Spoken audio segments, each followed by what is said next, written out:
Esto ocurrió cuando tenía apenas 20 años, antes de comenzar la universidad.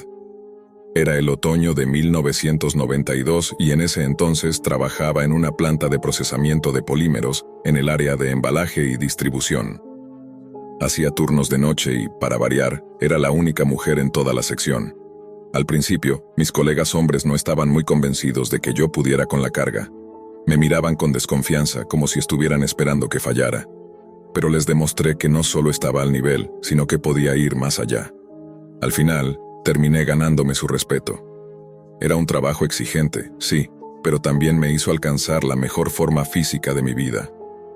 Fue durante ese mismo periodo que finalmente terminé con la relación más destructiva que he tenido. Mi entonces pareja, llamémosle Damián, era agresivo en todos los sentidos, psicológica, verbal y físicamente. Además, tenía un problema grave con el alcohol. Esa ruptura fue lo que de alguna manera me llevó a estar en el lugar equivocado, en el momento equivocado.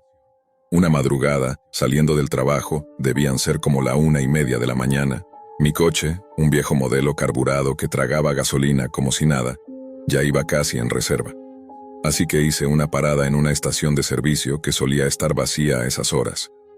Mientras llenaba el tanque, se me acercó una joven de mi edad. Tenía el rostro desencajado, ojos grandes, temblorosos. Dijo que había tenido una discusión con su pareja y que había caminado hasta allí para usar el teléfono público y llamar a una amiga. Según su relato, en el trayecto, un auto se detuvo junto a ella y los hombres dentro comenzaron a seguirla y a decirle cosas. Con un leve movimiento de cabeza, me indicó cuál era el coche. Un sedán verde, grande, estilo Lincoln viejo, estacionado junto a los basureros del lugar. A primera vista, había al menos 2 tipos dentro, aunque por la posición no podía ver bien. Me dijo que tenía miedo de usar el teléfono sola, que los hombres la habían amenazado. No parecía drogada ni borracha, su ropa estaba limpia, su voz era coherente. Solo lucía muy alterada. Sin pensarlo demasiado, le dije que subiera a mi auto y que yo la llevaría a su casa. La calle estaba desierta, como casi siempre en un día entre semana a esa hora, así que salimos enseguida. Mientras conducía le pregunté su dirección. En lugar de responderme directamente, ella seguía girando la cabeza hacia atrás, mirando si el coche verde nos seguía. Le pedí que se abrochara el cinturón, pero me ignoró completamente. Asumí que seguía nerviosa por lo que había pasado. Un par de cuadras más adelante, empezó a comportarse raro. Miraba a todos lados dentro del auto y de repente me preguntó: «¿Dónde está tu bolso? Necesito dinero». Me quedé helada. El estómago se me hundió de golpe. No tenía sentido que quisiera robarme, no tenía nada de valor. Mi auto era un trasto de mediados de los 80, mi ropa estaba sucia del turno y además tenía cara de llevar conmigo menos de $20. Fue entonces que se giró hacia mí y en lugar de seguir actuando asustada, empezó a reír. Una risa desquiciada, nerviosa, como si todo fuera un chiste macabro. Gritó: «Ahí están, ahí vienen». Miré por el espejo retrovisor y, efectivamente, el auto verde estaba justo detrás. La chica, ahora claramente fuera de sí, buscaba algo en mi guantera, en los asientos traseros, y comenzó a contarme, como si fuera parte de una historia que leyó en algún rincón sórdido de la Deep Web, todo lo que esos tipos pensaban hacerme si me alcanzaban. Mientras la escuchaba, me invadió un pánico helado. Las palabras que salían de su boca eran grotescas.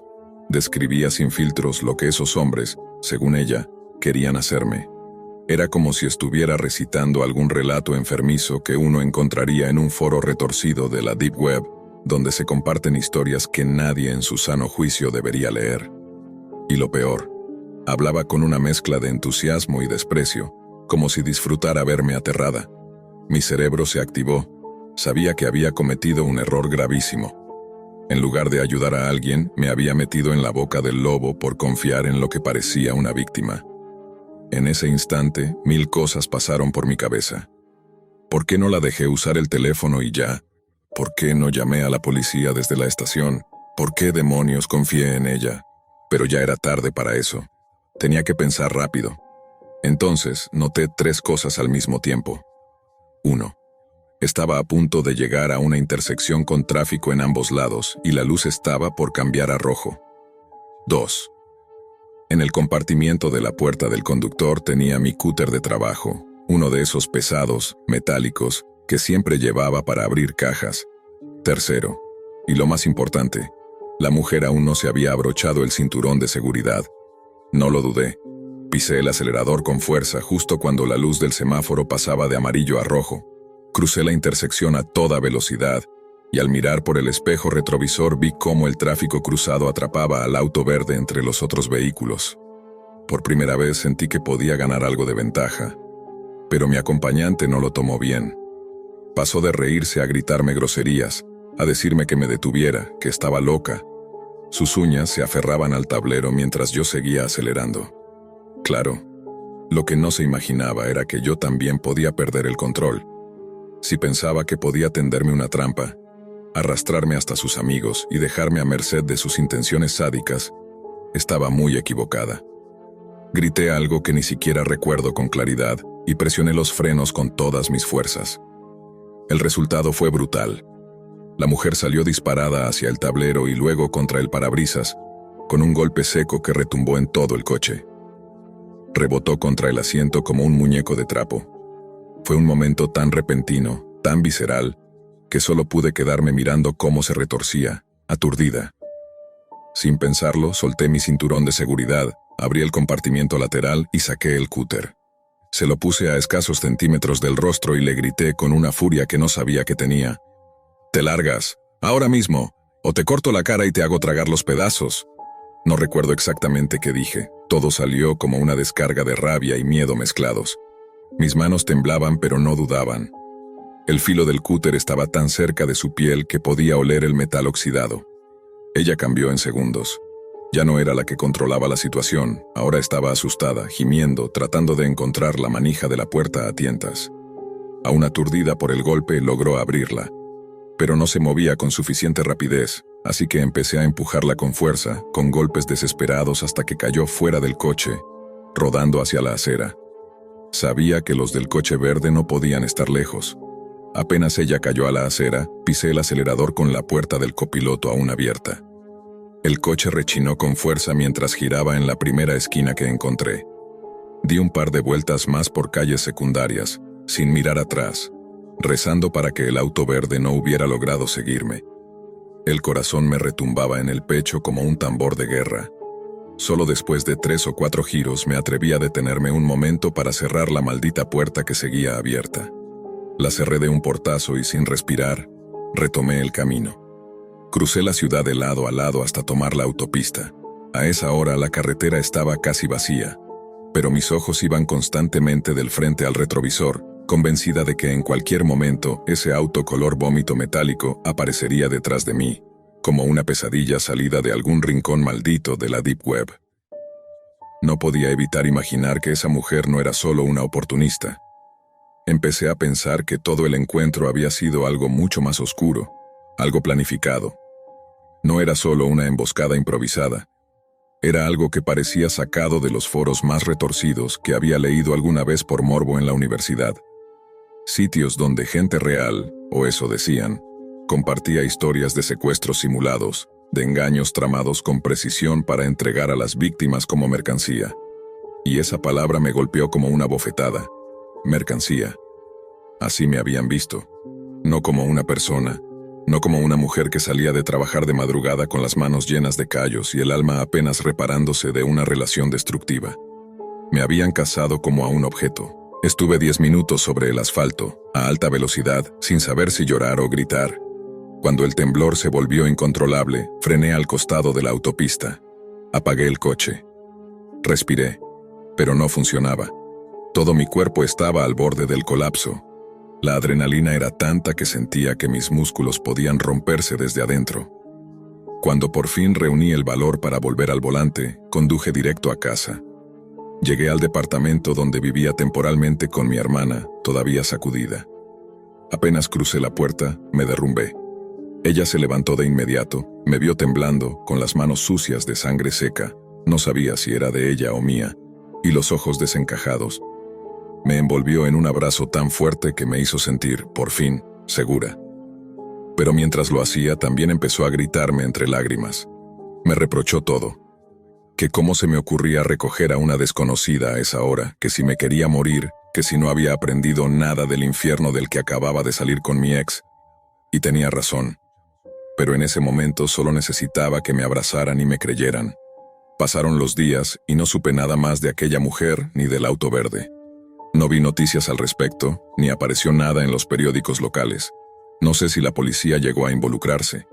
Parte de mí cree que ni siquiera lo habrían tomado en serio. Pero lo que nunca pude sacarme de la cabeza fue el momento en que ella, justo antes de subirse a mi auto, me miró como si ya supiera que yo iba a caer. Como si mi destino ya estuviera escrito en algún rincón podrido de la Deep Web, donde mujeres como yo eran solo datos en una lista, coordenadas en una red de intercambio siniestro que opera sin reglas, sin fronteras, sin ley. Desde aquella noche, no volví a confiar a ciegas. Aprendí que incluso las heridas abiertas por relaciones pasadas pueden volverse trampas que nos llevan a tomar decisiones peligrosas y que a veces el infierno no está en el pasado, sino esperando en una estación de servicio, disfrazado de alguien que parece necesitar ayuda. En el verano de 2008, conseguí empleo en una empresa tecnológica pequeña llamada Netcore Systems. Aunque en su momento me sentía afortunada, con el tiempo descubrí que era una fachada, una estafa piramidal con fachada de startup moderna. Afortunadamente, mi rol era limitado al soporte técnico, así que nunca estuve implicada directamente en sus operaciones turbias ni en la parte comercial. Mi trabajo era atender el centro de asistencia remota, resolver dudas de usuarios y brindar apoyo técnico básico. Nada fuera de lo común.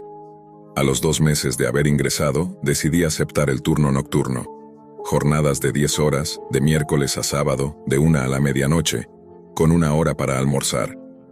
Lo bueno era que eso me dejaba 3 días libres a la semana. Después de las 6 de la tarde, el edificio quedaba completamente vacío. Todos los empleados diurnos salían como si huyeran de una epidemia. No los culpaba. Estar solo ahí, especialmente de noche, podía volverse incómodo. Desde que me asignaron ese horario, comencé a notar cosas extrañas. El ambiente en general era pesado. Aparte de atender algunas llamadas esporádicas, la mayor parte del tiempo la pasaba leyendo, escribiendo, jugando o haciendo tareas. A veces, simplemente salía a caminar por los pasillos, solo para estirar las piernas y despejarme. Algo curioso de Netcore es que muchos de los dispositivos y manuales que recibíamos, para consultas técnicas, según decían, en realidad venían de fuentes sospechosas. Algunos venían etiquetados con códigos que, al escanearlos, llevaban a enlaces alojados en servidores ocultos. Me enteré por un compañero que mucho de ese contenido venía directamente de la Deep Web, lo cual me pareció extremadamente extraño. Pero decidí no hacer preguntas. En mi celular tenía sincronizado el sistema de llamadas, así que podía moverme sin temor a perder alguna. Para conseguir algo de beber o picar, debía bajar al sótano, donde estaba la única máquina expendedora del edificio. El sótano tenía una pared de ventanas que daban al bosque trasero. Ese bosque era espeso, y de noche parecía un abismo negro. No había alumbrado en el sendero que conectaba con él, y nunca entendí por qué. Nadie en la empresa supo responderme. La sensación de estar observada cada vez que bajaba a ese nivel era intensa. No era raro ver algún animal merodeando, pero en ocasiones la sensación era más humana, más dirigida. Iba, tomaba lo que necesitaba y me largaba lo más rápido posible. Una noche particularmente tranquila, decidí bajar por un refresco. Necesitaba algo de cafeína para no dormirme. Mientras revisaba las monedas en mi bolsillo, vi, de reojo, un pequeño objeto rodando desde la puerta de cristal hacia la oscuridad del bosque. Me detuve en seco. Observé atentamente, pero no logré ver nada. Solo una negrura densa y sin forma. Quise convencerme de que era mi imaginación, pero algo en mí decía que me regresara de inmediato. Ignoré el impulso y me dirigí a la máquina expendedora. Puse el dinero, seleccioné la soda, y justo cuando me agaché para recogerla, escuché un golpe seco, como si algo hubiese golpeado el vidrio con fuerza. Me enderecé de inmediato. Sentí un escalofrío en la nuca. Giré lentamente para mirar hacia la ventana. No había nada. Solo el reflejo de las luces del interior y más allá, una oscuridad absoluta. Con el corazón acelerado, tomé el refresco y me dispuse a volver lo más rápido posible. Decidí no tomar el ascensor. Por alguna razón me pareció más seguro ir por las escaleras. Mientras subía, escuché un estallido proveniente del sótano, lo suficientemente fuerte como para hacer eco en los muros. Mi instinto fue correr, y así lo hice, tomando 2 escalones por vez. Llegué a la oficina sin mirar atrás, cerré la puerta y me senté frente al monitor con el corazón aún retumbando en el pecho. Traté de convencerme de que solo había sido una casualidad, un animal golpeando el cristal o incluso algún fallo estructural, pero la sensación de inquietud no se iba. Encendí los altavoces del sistema para monitorear el centro de llamadas, pero el software no arrojaba actividad. Era común que después de las 10 de la noche no entrara ninguna llamada. Abrí un documento en blanco para distraerme escribiendo, pero el cursor titilando solo acentuaba el silencio. En ese momento recordé algo.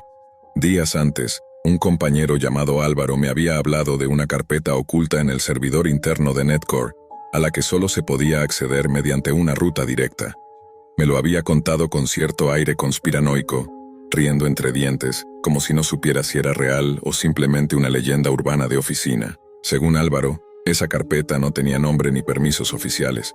Solo aparecía si escribías la dirección IP del servidor seguida de una línea de código extraña, como si fuera un comando secreto. Lo probé por pura curiosidad. Total, tenía tiempo de sobra. Abrí una terminal y escribí la ruta que me había dado. Al principio no ocurrió nada, pero luego de unos segundos el monitor parpadeó y apareció un panel negro con texto en blanco, como una consola antigua. No había carpetas convencionales, solo una serie de archivos con nombres en clave. bit 056-a.mkw, login completo.txt, audio x43.mp3. Había docenas, tal vez cientos. Lo primero que abrí fue el archivo de texto. Contenía fragmentos de conversaciones, registros de conexiones y, lo más extraño, coordenadas geográficas junto con enlaces cifrados. Algunos de esos links, al observar su estructura, claramente eran direcciones .onion, dominios que solo podían abrirse desde navegadores que accedieran a la Deep Web. Muchos de ellos estaban inactivos, pero otros seguían vivos. Uno incluso tenía una advertencia escrita en mayúsculas: no abrir si no estás solo. El texto hacía mención a algo llamado Proyecto Erebo, con registros fechados entre 2005 y 2007.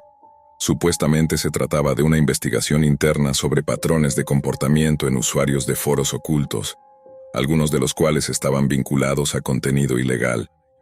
Había descripciones breves, capturas desenfocadas y fragmentos de conversaciones interceptadas. Todo parecía increíblemente turbio. Pasé al archivo de audio. Al reproducirlo, una voz distorsionada, como filtrada por algún modulador, recitaba una secuencia de palabras sin sentido aparente. Entre cada palabra había intervalos de 3 segundos. Algunas eran umbra, pacto, hueso, resurgir, clave, colmena. Era como una letanía, no entendía nada. Lo más perturbador fue el video. Abrí uno al azar. bit 056-a.mkv. El reproductor tardó varios segundos en cargar. El clip era de baja calidad, con mal audio y una imagen granulada. Al principio no se veía nada más que una habitación vacía, iluminada por una bombilla temblorosa. Luego una figura entraba en cuadro. Llevaba una especie de traje o túnica negra con símbolos en las mangas. Miraba directamente a la cámara, sin moverse. El archivo solo duraba 1 minuto, pero en ese lapso la figura se quedaba inmóvil. Al segundo 40, sin previo aviso, se acercaba a la cámara tan rápido que la imagen se distorsionaba. El video se cortaba de golpe con un sonido agudo, metálico. Al detener la reproducción, me percaté de que el monitor estaba cubierto por un patrón estático leve, como si algo lo hubiera interferido. Estaba completamente helada. Me giré instintivamente para mirar hacia la puerta. Seguía cerrada, pero la manija... ¿estaba en una posición distinta? Traté de tranquilizarme. Tal vez estaba sugestionada. Tal vez no había dormido bien. Pero algo dentro de mí insistía: no estás sola. En ese momento el sistema emitió un pitido. Había entrado una llamada. Al mirar el número, noté que era una línea interna. Origen, extensión 000. Eso no existía. Ninguna extensión en el sistema comenzaba con ceros. Dudé, pero contesté. «¿Hola?», dije intentando sonar firme. Silencio. «Centro de soporte Netcore, ¿en qué puedo ayudarle?». Más silencio. Pero en el fondo, apenas perceptible, Se escuchaba el mismo patrón del audio que había reproducido antes. Una voz repitiendo palabras sin sentido. Las mismas palabras. La misma voz. Colgué de inmediato. Apagué los altavoces, cerré la terminal y reinicié la computadora. Nada más pasó esa noche. No volví al sótano. Me quedé sentada, inmóvil, observando la puerta, temiendo que la manija volviera a girar por sí sola. A la mañana siguiente, decidí hablar con Álvaro. No quería parecer paranoica, pero necesitaba respuestas. Le conté lo que había encontrado y su rostro cambió por completo. Se puso pálido. «No debiste abrir esa carpeta», dijo en voz baja. «¿No sabes que eso está vinculado al Blackgate Protocol?» «¿Qué es eso?», pregunté. «Es un proyecto que escapó del control de la empresa. Información que alguien filtró desde la Deep Web, pero no es solo contenido prohibido, hay algo más. Algunos creen que los archivos no solo muestran cosas, también pueden activarlas». Lo miré en silencio. Él continuó. «Una vez que los ves, una parte de ti queda marcada. Hay algo que se conecta contigo a través del código. No lo entiendes ahora, pero si sigues viendo esos videos, si escuchas más de esas voces, vas a empezar a verlo. Primero en los reflejos, después en los sueños. Y finalmente, en los lugares donde debería haber silencio». Después de hablar con Álvaro, algo dentro de mí se quebró. Ya no podía concentrarme en el trabajo. Dormía mal, soñaba con esa figura de túnica negra, con palabras que no entendía pero que despertaban algo ancestral en el fondo de mi mente. Cada vez que cerraba los ojos, esa voz volvía. Umbra, pacto, colmena. Pasaron 3 días en los que evité el sótano hasta que recibí un correo sin remitente. Solo decía: «Si ya viste, no puedes desver. Si escuchaste, no puedes desoír. No se trata de ti, se trata de lo que te usará». Y al final, un enlace Punonion, accesible solo mediante Tor. No quería abrirlo, pero lo hice. El sitio estaba vacío, salvo por una imagen pixelada de una mariposa con las alas cubiertas de símbolos y una línea que decía: «Bienvenida al nido». Debajo un botón: «Iniciar descenso». Al dar clic, la pantalla se tornó negra. Luego comenzó una transmisión en vivo, pero no de mí. Era mi oficina, en tiempo real. El ángulo de la cámara era imposible, desde un rincón del techo, donde no había ningún dispositivo. Lo más perturbador era que yo no estaba sola en la imagen.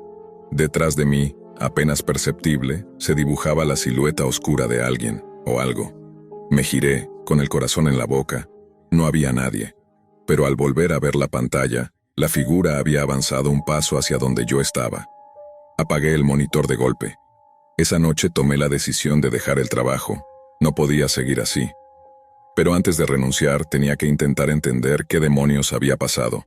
Busqué a Álvaro una última vez, pero me dijeron que había sido suspendido por uso indebido del sistema. Nadie más hablaba del tema. Como si supieran y prefirieran callar. Volví al sótano por última vez. Llevaba una linterna, una USB cifrada y la convicción de que tenía que obtener una copia del archivo logincompleto.txt y del video. Si esto se iba a volver mi condena, al menos quería pruebas. Conecté la USB, copié todo el contenido de la carpeta secreta y me preparé para irme. Pero al cerrar la terminal apareció un mensaje que no escribí. El umbral está abierto. En ese instante la computadora explotó en interferencias. Las luces comenzaron a parpadear y un zumbido ensordecedor llenó la habitación. De entre las sombras emergió la figura, la misma del video, con la túnica negra, su rostro una distorsión de rostros anteriores, como si fuera un archivo corrupto que intentara tomar forma física. Corrí. Subí las escaleras, dejé caer la linterna. Atrás de mí, la puerta del sótano se cerró sola con un golpe sordo. Pero logré salir del edificio. Desde entonces me mudé a otra ciudad, cambié mi nombre, quemé la USB, pero nada cambió. A veces, cuando apago la luz de mi cuarto, veo un reflejo donde no debería haberlo. A veces, la pantalla de mi teléfono se enciende sola, mostrando mariposas que parpadean entre líneas de código. A veces, escucho esa voz en la radio, aunque la radio esté apagada. Sé que algo me marcó, que el proyecto Erebo no era solo una serie de archivos perdidos en la Deep Web. Era una puerta, un ritual digital, un vector. Y sé que no fui la única. porque cada tanto recibo mensajes de desconocidos desde foros en la red oscura diciendo: también vi el video, también escuché, ¿te está siguiendo a ti también? Y siempre al final del mensaje hay una firma: nos vemos en el nido. Como especialista en tecnología con más de 10 años de experiencia, siempre he creído que en nuestro campo las oportunidades están a la vuelta de la esquina. He cambiado de trabajo cada 2 o 3 años, siempre buscando mejorar y crecer profesionalmente. Me esfuerzo constantemente por mantenerme actualizado, explorando nuevas tendencias y herramientas, incluso adentrándome en áreas como la Deep Web para entender mejor los riesgos y posibilidades que existen en el mundo digital oculto. Este año conseguí un puesto en una de las empresas más reconocidas del país, y con mi trayectoria, la contratación fue casi inmediata. Empezar en un nuevo entorno siempre es emocionante, gente nueva, retos diferentes y una atmósfera fresca. Sin embargo, desde mi primer día noté algo extraño. Cada empleado, sin excepción, desde los ingenieros hasta el personal de limpieza, salía de la oficina puntualmente a las 5 de la tarde, ni un minuto más. No importaba si había trabajo urgente, alguna auditoría próxima o tareas pendientes. Todos cerraban sus equipos y se retiraban como si una regla invisible los persiguiera. Al principio pensé que la empresa simplemente respetaba el equilibrio entre vida y trabajo, pero esa rigidez me parecía inusual para un sector como el nuestro, donde las horas extra suelen ser parte de la rutina. Con el paso de los meses, esa sensación extraña creció. Intenté preguntar a mis colegas, pero todos respondían que la compañía valoraba el tiempo personal y no esperaba que nadie se quedara más allá del horario. Incluso mi jefe insistía en lo mismo. Pero cualquier profesional de TI sabe que, en nuestro mundo, las horas extras no solo son comunes, sino necesarias para cumplir con los plazos. Decidí entonces indagar un poco más. Contacté a alguien que trabajaba en otra sede de la misma empresa a través de LinkedIn. Para mi sorpresa, me contó que allá nadie seguía esa política. Las horas extra eran habituales y no existía ningún impedimento para quedarse a terminar el trabajo. Esto me llevó a comprender que la estricta norma de salir a las 5 en punto no era una regla corporativa, sino una peculiaridad exclusiva de la sucursal donde yo estaba. Para muchos, parecería un privilegio no tener que hacer horas extra, pero la realidad era otra. La jornada de 8 horas nunca era suficiente, y la acumulación constante de tareas nos mantenía atrapados en un ciclo interminable de retrasos. Como gerente de proyectos, odiaba dejar trabajo pendiente, pero parecía inevitable. Una tarde decidí romper la norma. Planeé quedarme hasta más tarde para adelantar los proyectos y evitar futuros dolores de cabeza. Cuando les propuse a mis compañeros quedarnos un rato más, la reacción fue más que extraña. Parecía que mi idea los asustaba. Ignoré sus miradas y me quedé solo, dispuesto a demostrar que podía cumplir con el trabajo a tiempo. Pero lo que ocurrió esa noche cambió todo. A eso de las 8 de la noche, cuando la oficina estaba casi desierta, el silencio era absoluto. Sin interrupciones ni distracciones, finalmente podía concentrarme y avanzar sin prisa. Pedí a algunos compañeros que me enviaran por correo los recursos necesarios y me sumergí en el trabajo. Por primera vez desde que llegué, sentí que tenía el control, pero después de un par de horas, el cansancio empezó a notarse en mi espalda y articulaciones. Decidí levantarme y dar un pequeño paseo para estirar las piernas. Mientras caminaba hacia la cocina, escuché un ruido extraño proveniente del área del despacho del director. Al principio no le presté atención, pero segundos después, el sonido de papeles cayendo se repitió. Me acerqué con cautela. Al abrir la puerta entreabierta vi que varios documentos estaban esparcidos por el suelo, como si alguien, o algo, los hubiera tirado con fuerza. Ordené los papeles, pero en cuanto me di la vuelta, escuché el estrépito otra vez. No había explicación lógica. No había nadie más en el edificio. Recordé entonces que, durante mi investigación para esta empresa, había explorado algunos foros en la Deep Web donde usuarios hablaban de oficinas malditas o embrujadas digitalmente. Lugares donde las energías se mezclaban con datos oscuros y secretos empresariales ocultos. Pensé que quizá, sin saberlo, había entrado en uno de esos espacios. Mientras terminaba de ordenar los papeles, el dispensador de agua se apagó de repente. Me giré rápido, pero no vi a nadie. La oficina estaba vacía, excepto por mí. Llamé en voz alta. ¿Hay alguien ahí? Pero solo recibí el eco de mi propia voz. De repente, las luces comenzaron a parpadear en los pasillos y sentí una presencia detrás de mí. Me di vuelta bruscamente y no había nadie. El miedo empezó a apoderarse de mí. No era solo agotamiento. Había algo raro, sobrenatural, que no podía explicar. Quise seguir trabajando para ignorar lo que estaba pasando, pero en ese momento, las luces del frente se apagaron por completo, sumergiendo la oficina en una oscuridad inquietante. En la oscuridad, traté de mantener la calma, recordando que tenía el teléfono móvil, aunque lo había dejado en mi escritorio. Busqué a tientas el interruptor, pero antes de que pudiera encender las luces, escuché un sonido detrás de mí, algo como un susurro mezclado con el roce de papeles. Avancé lentamente hacia mi escritorio, con el corazón latiendo aceleradamente. Cuando llegué, las luces parpadearon y se encendieron momentáneamente, revelando una figura sentada en uno de los cubículos, de espaldas a mí.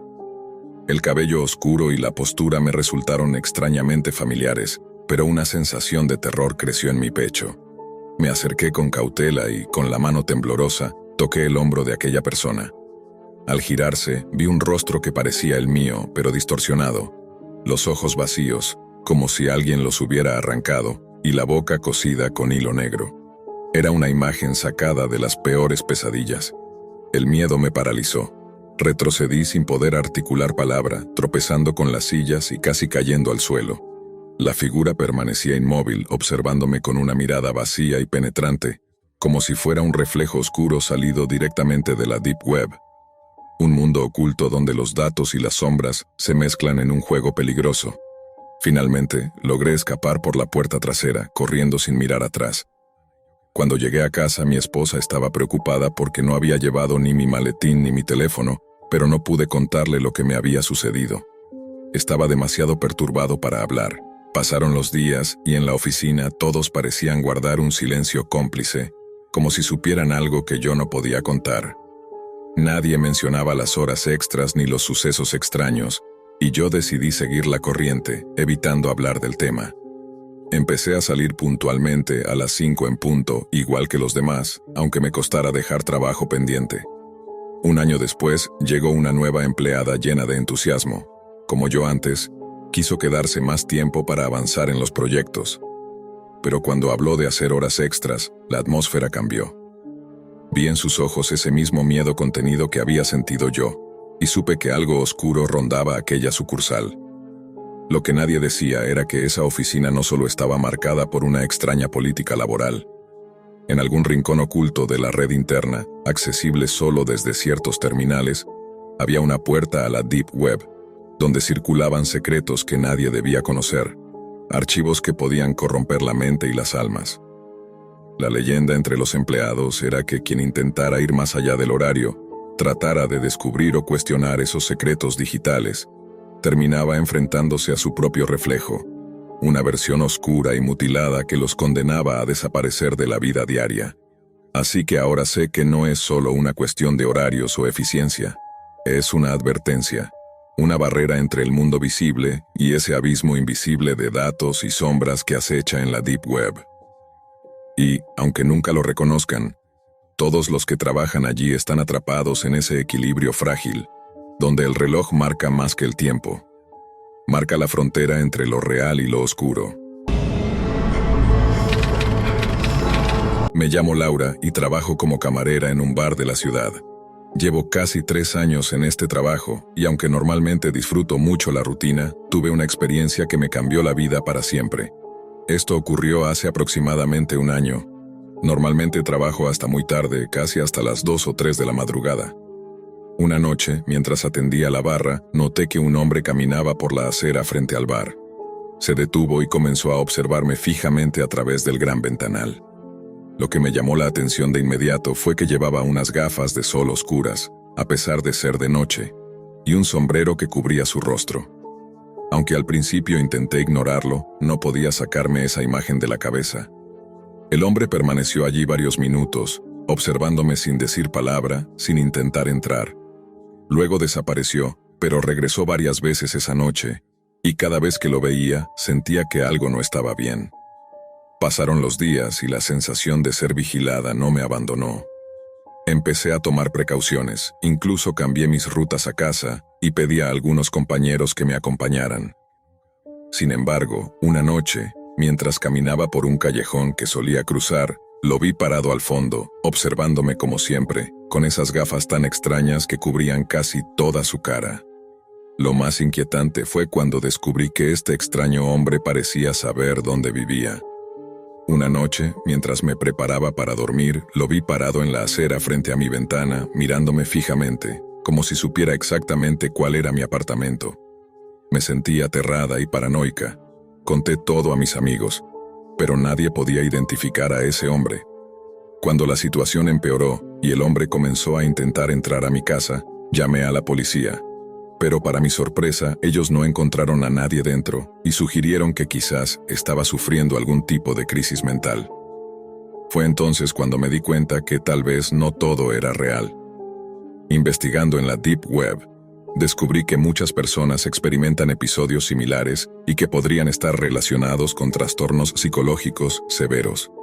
Esto me llevó a buscar ayuda profesional. Después de aquella noche en que vi a ese hombre fuera de mi ventana, mi vida se volvió un caos. No solo tenía miedo de salir sola, sino que cada vez que encendía mi computadora, sentía que alguien me observaba también desde el mundo digital. Fue entonces cuando empecé a indagar más a fondo sobre la Deep Web. Había escuchado que era un lugar oscuro y peligroso, lleno de secretos que pocos se atreven a explorar. Empecé a leer foros y testimonios de personas que aseguraban haber tenido experiencias extrañas, parecidas a la mía, y muchas hablaban de usuarios que parecían estar conectados con ellas a un nivel casi sobrenatural. Una noche, decidí aventurarme a entrar en la Deep Web usando un navegador especializado. Me topé con sitios y chats donde se mencionaban grupos dedicados a la vigilancia y el acoso digital. Uno de esos grupos, conocido como Los Vigilantes, parecía tener información y métodos para seguir a personas a través de sus dispositivos electrónicos, sus cuentas y hasta sus movimientos físicos, gracias a tecnología avanzada que superaba cualquier vigilancia convencional. Mientras más leía, más me daba cuenta de que el hombre con las gafas oscuras no era un simple acosador común.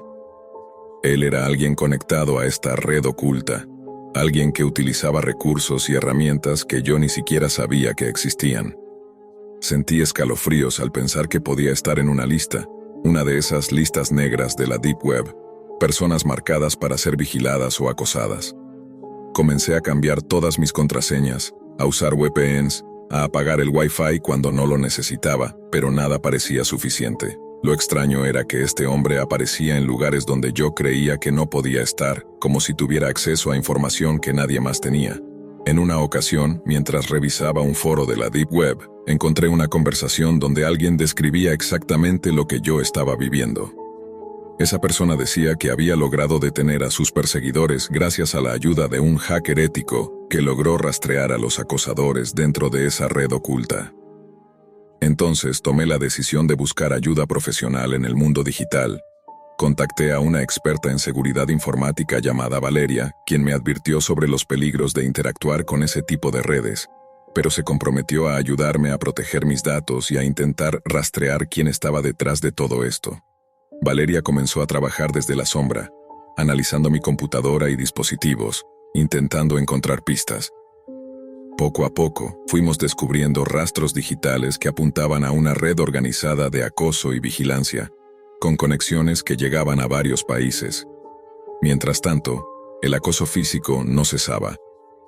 El hombre con las gafas aparecía cada vez más seguido, y no solo en la calle, sino cerca de mis trabajos, en estaciones de metro, en parques. Parecía que me estaba siguiendo a todas partes. Una noche, cansada y desesperada, le envié un mensaje a Valeria pidiéndole ayuda urgente. Ella me respondió rápido, diciendo que había encontrado algo alarmante. Mi nombre y datos personales estaban en un foro secreto de la Deep Web dedicado a objetivos para este grupo de vigilancia. La situación se estaba volviendo insostenible y yo sentía que cada vez me hundía más en un pozo oscuro del que no podía salir. Valeria me explicó que lo que enfrentábamos no era solo un acosador común, sino una red sofisticada que operaba desde las sombras de la Deep Web. Estos vigilantes utilizaban técnicas de ingeniería social, malware avanzado y hasta inteligencia artificial para rastrear y controlar a sus víctimas. No se conformaban con el acoso físico, sino que iban mucho más allá, invadiendo la privacidad digital y sembrando miedo a niveles inimaginables. Empezó a monitorizar mi actividad digital y pronto me mostró las huellas que había encontrado. Accesos no autorizados a mis cuentas bancarias, mensajes borrados que aparecían como si alguien hubiera estado leyendo mis conversaciones, e incluso cámaras de seguridad en mi edificio que, misteriosamente, habían sido hackeadas para mostrar transmisiones en tiempo real a desconocidos. «Esto es mucho más serio de lo que pensábamos», me dijo Valeria una noche, mientras revisábamos los datos en una sala llena de pantallas. No solo están vigilando, también pueden manipular sistemas a su antojo. Entre las investigaciones, Valeria me advirtió sobre la Darknet, que aunque a menudo se confunde con la Deep Web, en realidad es un submundo dentro de ella, un espacio donde las actividades ilegales prosperan sin control. En uno de sus mensajes cifrados, me envió un enlace a un foro exclusivo dentro de la Darknet, donde supuestamente se organizaban y discutían las operaciones de los vigilantes. Decidí entrar con Valeria en una sesión privada, usando todas las medidas de seguridad posibles, para tratar de entender qué clase de personas estaban detrás de esta red y por qué me habían marcado a mí. Al entrar, nos recibieron con nombres de usuario extraños, símbolos crípticos y conversaciones que parecían sacadas de una novela de espionaje. Había perfiles dedicados a la vigilancia, al robo de datos, y otros a la manipulación psicológica.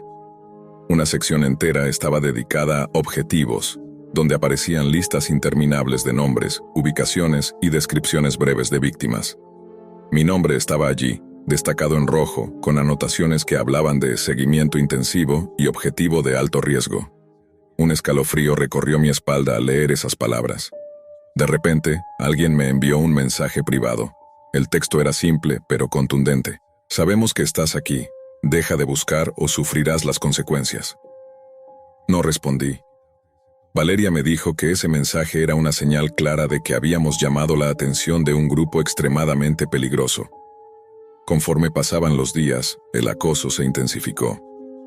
Ya no era solo un hombre en la calle, sino que sentía la presencia de varias personas, de figuras anónimas que parecían moverse en las sombras a mi alrededor.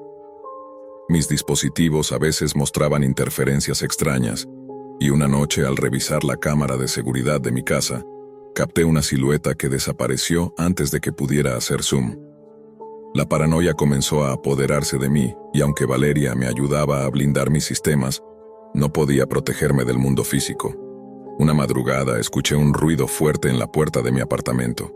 Me asomé por la mirilla y no vi a nadie, pero sobre la alfombra había un pequeño paquete. Lo tomé con miedo y lo abrí cuidadosamente. Dentro había una memoria USB con una nota que decía: «No confíes en nadie». Con el corazón acelerado la conecté a una computadora segura que tenía preparada Valeria. En la memoria había videos, fotos y documentos que mostraban actividades de vigilancia sobre mí desde meses atrás. Seguimientos, conversaciones grabadas, hasta imágenes de mi familia. Sentí que estaba atrapada en una red sin salida, donde cada movimiento estaba controlado. Decidí entonces que debía ir más allá. No podía seguir siendo una víctima pasiva. Con la ayuda de Valeria contacté a un grupo de hackers éticos especializados en desmantelar redes clandestinas en la Deep Web. Ellos tenían acceso a herramientas y conocimientos que podrían ayudarnos a rastrear a los líderes de los vigilantes y tal vez encontrar una manera de detenerlos.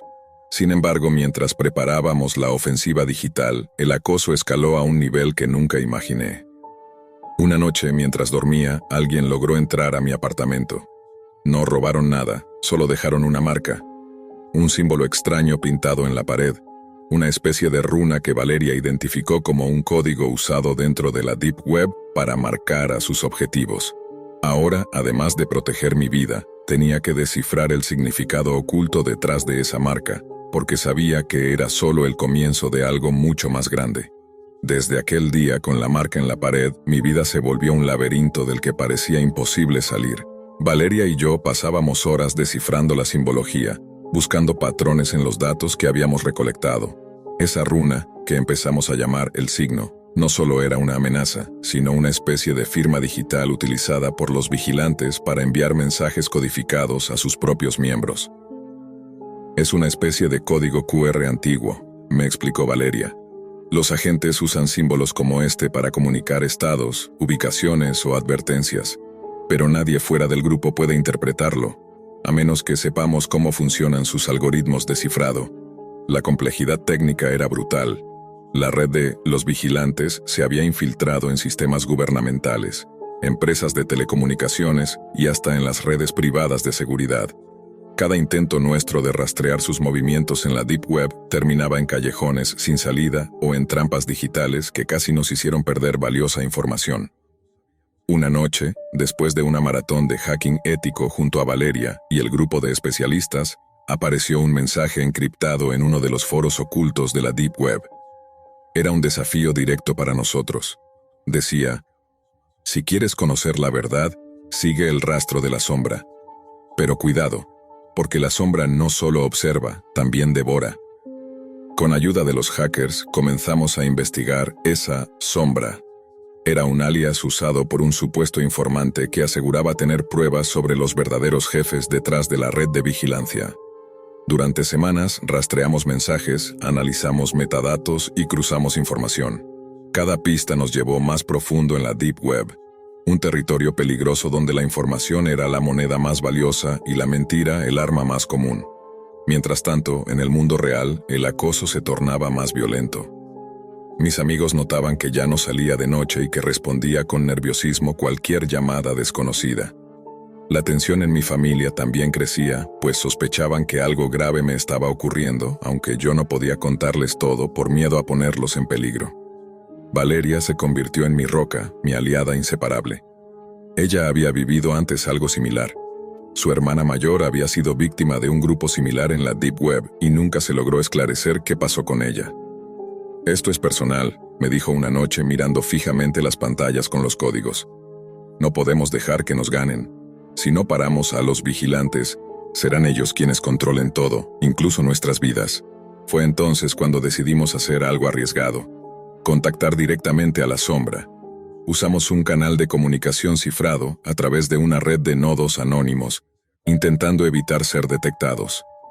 La respuesta llegó rápido y con un tono oscuro.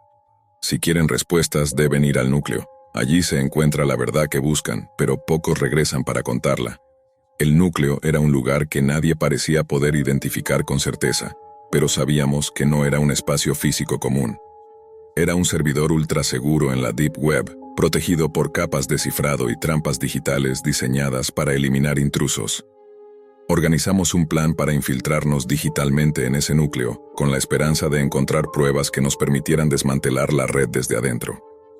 Pero había una condición no dicha. La infiltración no solo pondría en riesgo nuestros datos y nuestra privacidad, sino nuestras propias vidas. La tensión subía mientras preparábamos cada paso, sabiendo que cualquier error podía ser fatal. En medio de todo eso, una nueva figura apareció. Lucas, un exagente de inteligencia digital que había renunciado tras descubrir la magnitud de la corrupción ligada a los vigilantes. Lucas se unió a nuestro equipo con conocimientos únicos sobre técnicas de rastreo y contrainteligencia digital. He visto de qué son capaces, me advirtió Lucas en nuestra primera reunión. No es solo hackeo, es manipulación psicológica, chantaje y un control casi absoluto de la información. Ellos no solo vigilan, controlan la narrativa. Con Lucas, Valeria y el grupo de hackers, la misión empezó a tomar una dimensión más real y peligrosa. No solo era un juego virtual, sino una batalla por recuperar el control sobre nuestras propias vidas. Cada noche era un desafío: esquivar ataques digitales, proteger a nuestros seres queridos y avanzar en un terreno que parecía más oscuro y mortal que nunca. Entonces, una madrugada, mientras escaneábamos un servidor del núcleo, encontramos algo inesperado: un archivo oculto, titulado simplemente como El Ojo. Al abrirlo, apareció una grabación que parecía ser una confesión, pero su contenido y la identidad de quien hablaba eran un misterio. Esto podría ser la clave para destruirlos, susurró Valeria, mientras yo veía la pantalla temblando. Pero también podría ser una trampa. Sabíamos que estábamos muy cerca, demasiado cerca, y que el siguiente paso podría cambiarlo todo. Abrumados por la revelación del archivo El Ojo, nos reunimos para analizar cada segundo de la grabación. En ella, una voz distorsionada y con miedo confesaba haber sido parte de Los Vigilantes, el núcleo oscuro que controlaba no solo la información, sino también la manipulación de gobiernos, corporaciones y vidas privadas mediante la Deep Web. La confesión detallaba los métodos de vigilancia masiva, dispositivos ocultos, software espía implantado en aparatos cotidianos y un sistema automatizado de censura y control que podía borrar personas sin dejar rastro. Pero lo más alarmante fue cuando el informante reveló que el grupo había infiltrado un programa de inteligencia artificial en la Deep Web capaz de crear perfiles predictivos de cualquier persona. Era un monstruo digital que predecía y controlaba movimientos, opiniones y hasta decisiones. Nos dimos cuenta de que los vigilantes no solo eran hackers o criminales, eran un sistema de poder totalitario escondido detrás de pantallas y algoritmos. Decidimos actuar. Con la ayuda de Lucas y Valeria, diseñamos un plan para filtrar la grabación y las pruebas a las redes sociales, medios independientes y activistas digitales. Pero sabíamos que no sería fácil, el núcleo tenía ojos en todas partes y tratarían de detenernos. En la víspera de la filtración recibimos amenazas directas a través de canales en la Deep Web. Un mensaje en código con la runa El Signo nos advertía que desistiríamos o desapareceríamos, pero estábamos decididos. Conectamos todo y presionamos enviar. La filtración fue un terremoto digital. Miles de personas comenzaron a hablar, a cuestionar, a exigir investigaciones. Los vigilantes intentaron cerrar fuentes, silenciar voces, pero el efecto ya era imparable. Entonces, lo inesperado. El propio informante del archivo El Ojo se presentó en persona con una identidad falsa para entregarnos más datos y ofrecerse como aliado. Era un riesgo enorme, pero la confianza fue mayor. Con sus datos pudimos localizar algunos servidores físicos, lugares reales donde se gestaba la red. Las autoridades internacionales comenzaron a actuar. Finalmente, la red fue desmantelada en una operación conjunta y secreta que mantuvo en vilo al mundo digital y real. Valeria, Lucas y yo vimos cómo, poco a poco, la sombra de Los Vigilantes se desvanecía. Pero también comprendimos que la lucha por la privacidad y la libertad digital nunca termina. En el último mensaje que recibí en la Deep Web, el informante escribió: «Cuando creas que ganaste, recuerda que la sombra siempre vuelve. Solo los que saben mirar en la oscuridad pueden seguir caminando». Durante la primera semana y media en mi nuevo trabajo, estuve asignado principalmente a turnos diurnos. Pero todo cambió cuando el dueño decidió que el negocio funcionaría las 24 horas del día, todos los días de la semana. Tuve suerte, porque me tocaría cubrir 3 de esos 4 turnos por semana. La siguiente semana comencé mi primer turno nocturno. El conductor asignado solía estar fuera toda la noche buscando pasajeros, lo que significaba que la mayor parte del tiempo estaría solo en la oficina. No me preocupaba, ya que antes había trabajado en una cafetería abierta toda la noche y estaba acostumbrado a horarios así. Además, esa noche era mitad de semana, por lo que el movimiento era tranquilo. Lo mejor del turno era que mi jefe me permitía usar internet para jugar videojuegos en mi portátil desde la oficina. Desde mi escritorio tenía buena vista de la entrada principal, parte de la recepción y las ventanas frontales, lo que me permitía estar atento a cualquier cosa extraña. Además, el timbre de la puerta siempre me avisaba cuando llegaba un cliente, para no perder la concentración en el juego. Esa noche trabajaba con un taxista llamado Hugo. Era un hombre grande, de unos 1,90 metros y más de 130 kilos, pero con problemas graves de salud que hacían que sus movimientos fueran lentos y dolorosos. No era alguien que pudiera defenderse fácilmente en una situación peligrosa. Alrededor de la 1:30 de la madrugada, Hugo recibió un pedido para recoger a alguien a unos 15 minutos en la ciudad. Salió para hacer el viaje y mientras tanto yo seguía en la oficina, entretenido con mi juego. Unos minutos después, noté algo extraño reflejado en la pantalla de mi portátil. Jadeos y una figura sentada en la sala de espera. Cuando me acerqué, vi a un hombre con una cola de caballo muy larga y sucia, sudoroso y agotado, con la cara entre las manos, jadeando como si hubiera corrido una maratón. Lo encontré más curioso que amenazante, pero luego vi que estaba herido y sangraba por la cabeza. Le pregunté si necesitaba un taxi, y después de un momento de silencio, me dijo que sí, que quería que Hugo lo llevara a casa. Su actitud comenzó a ponerse extraña, repitiendo una y otra vez que no había matado a nadie y que no quería que llamara a la policía. Mientras hablaba, mi mano no se alejaba del teléfono, lista para actuar si algo sucedía. Decidí quedarme fuera de la oficina para poder verlo mejor a través de los ventanales grandes y estar seguro de que no pasaría nada. El hombre estaba ensangrentado en la cabeza, el hombro y la rodilla. Intenté ofrecerle ayuda médica, pero insistía en que no necesitaba nada y que solo quería llegar a casa. En la conversación salió a relucir algo inquietante. Este hombre estaba relacionado con un incidente grave que la policía había estado investigando esa misma noche. Al parecer, se había escapado de una pelea violenta que parecía tener conexión con actividades clandestinas que podrían estar relacionadas con información que circula en la Deep Web, algo que poco a poco comenzaba a entender cómo influía en el entorno de la ciudad. Mientras el hombre seguía insistiendo en que no había hecho nada malo y que no necesitaba la policía, empecé a sospechar que la situación era más compleja de lo que parecía. No solo estaba huyendo de algo, sino que parecía atormentado por lo que había sucedido. En ese momento, por radio recibí la noticia de que Hugo estaba a solo un par de minutos de regreso, listo para llevar al pasajero. Yo mantenía el teléfono en la mano, preparado para llamar a emergencias si la situación se complicaba. Lo que no sabía aún era que este hombre, cuyo nombre era Lucas, tenía un pasado oscuro que iba mucho más allá de una simple pelea. Sus acciones parecían estar ligadas a un entramado de violencia y secretos que circulaban en la Deep Web, ese mundo oculto de Internet donde se negocian y ocultan todo tipo de informaciones ilícitas y peligrosas. La policía había estado tras él toda la noche, rastreando cada movimiento. La violencia en la ciudad había aumentado en las últimas semanas, y muchos incidentes parecían conectados con datos que habían sido filtrados o expuestos en la Deep Web, poniendo en riesgo a más de uno. Cuando finalmente Hugo llegó, Lucas subió al taxi sin decir mucho más. A pesar de todo, yo sentí un alivio momentáneo, pero sabía que esto solo era el principio de algo mucho más grande y oscuro. Después de que Lucas se fue en el taxi, decidí hacer algo que normalmente no haría. Llamé a la policía para informar todo lo que había pasado. Les di la descripción del hombre y el destino al que se dirigía. A los pocos minutos, recibí noticias de que la policía había detenido el taxi y arrestado a Lucas en su casa. Resultó que Lucas había estado involucrado en una pelea violenta, relacionada con una disputa que surgió a partir de información filtrada en la Deep Web. Esa noche, había agredido a un compañero usando un arma blanca, y luego había huido, terminando con las heridas que vi en la oficina.